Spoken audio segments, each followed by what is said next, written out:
نحمدہ ونصلی علی رسولہ الکریم اما بعد فاعوذ باللہ من الشیطان الرجیم بسم اللہ الرحمن الرحیم حدثنا سلیمان بن حرب حدثنا حماد بن زید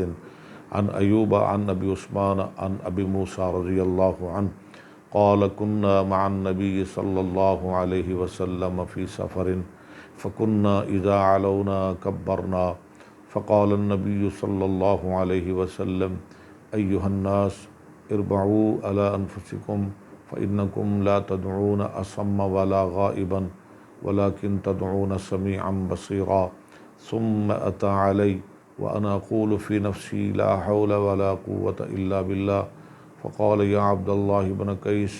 قل لا حول ولا قوة الا بالله فإنها کنز من کنوز الجنة او قال الا ادلک علی کلمۃ ہی کنز من کنوز الجنۃ لا حول ولا قوۃ الا باللہ۔ بخاری حدیث نمبر 6384۔ امام صاحب فرماتے ہیں حدیث بیان کی ہم کو سلیمان بن حرب نے، حدیث بیان کی ہم کو حماد بن زید نے، وہ ایوب سے، وہ ابو عثمان رحمۃ اللہ علیہ سے، اور وہ سیدنا حضرت ابو موسیٰ عشری رضی اللہ عنہ سے روایت کرتے ہیں۔ ابو موسیٰ فرماتے ہیں کہ ایک دفعہ ہم رسول اللہ صلی اللہ علیہ وسلم کے ساتھ ایک سفر میں تھے، فَكُنَّا اِذَا عَلَوْنَا كَبَّرْنَا، جب ہم بلند جگہ پہ چڑھتے تو ہم بلند آواز میں اللہ اکبر کہنا شروع کر دیتے۔ تو نبی صلی اللہ علیہ وسلم نے ارشاد فرمایا، لوگو اربعوا علی انفسکم، اپنے آپ پہ رحم کرو، انکم لا تدعون اصم ولا غائبا، نہ تو تم کسی بہرے کو پکار رہے ہو اور نہ ہی کسی غیب کو، دور کو،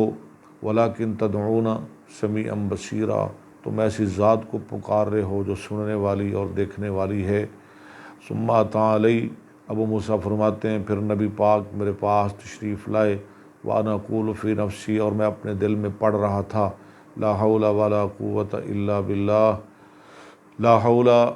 نہیں گناہ سے بچنا، ولا قوت اور نہ ہی نیکی کرنا، الا باللہ مگر اللہ کی توفیق کے ساتھ۔ آپ نے فرمایا فقال یا عبداللہ بن قیس، یہ نام ہے ابو موسیٰ عشری کا، اے عبداللہ بن قیس،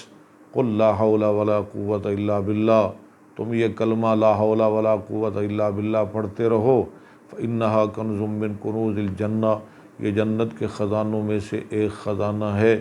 او قال، یا آپ نے فرمایا، الا ادلک علی کلمہ، میں تجھے ایسا کلمہ نہ بتلاؤں،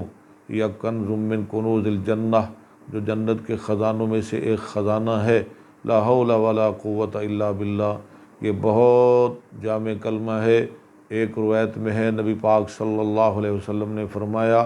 اس میں اللہ نے 99 بیماریوں سے شفا رکھی ہے۔ یہ بہت زبردست یہ جامع کلمہ ہے، ہم کو یہ پڑھنا چاہیے، اپنا ورد بنانا چاہیے۔ اللہ ہمیں پڑھنے کی توفیق عطا فرمائے، عمل کی توفیق عطا فرمائے۔ وما علی الا البلاغ۔